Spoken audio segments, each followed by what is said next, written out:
Peggy 7.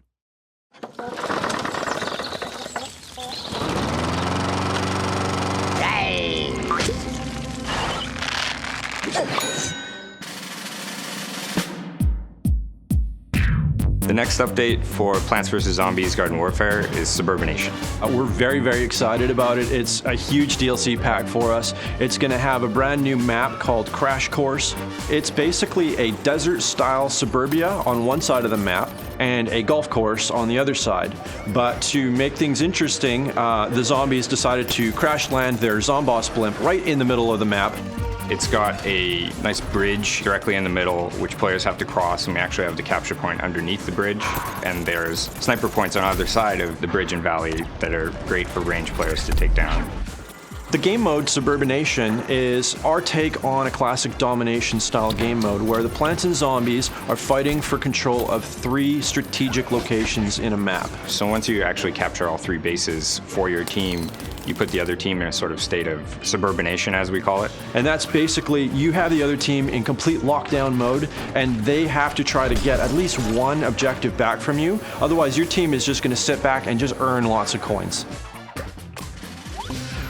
Our community is fantastic. They've been super supportive and vocal, and we were thinking of ways to include them in the design process more.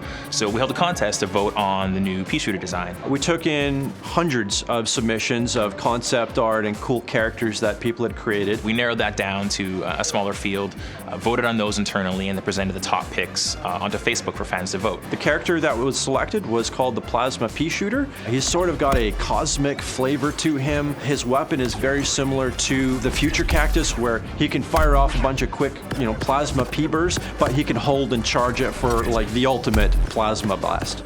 It's also going to have a bunch of new enhancements to garden ops. One of the bosses in Suburbination DLC is Baron von Bats. We're very excited about this character. He is basically a Victorian era vampire.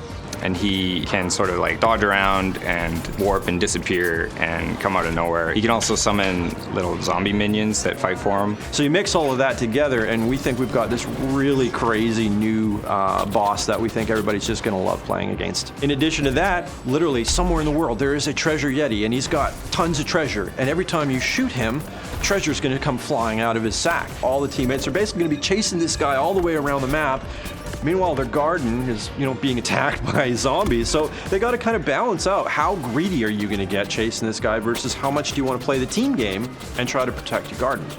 One of the big things in the next DLC is going to be customization. And for this, we went crazier than I think we've ever gone before. The amazing Bling Pack is going to be new to the Suburbination DLC. It's going to have a whole bunch of blinged out accessories for your characters to wear. Talking about gold eye patches, diamond studded pork chops. The game is epic. Like, just ridiculous things.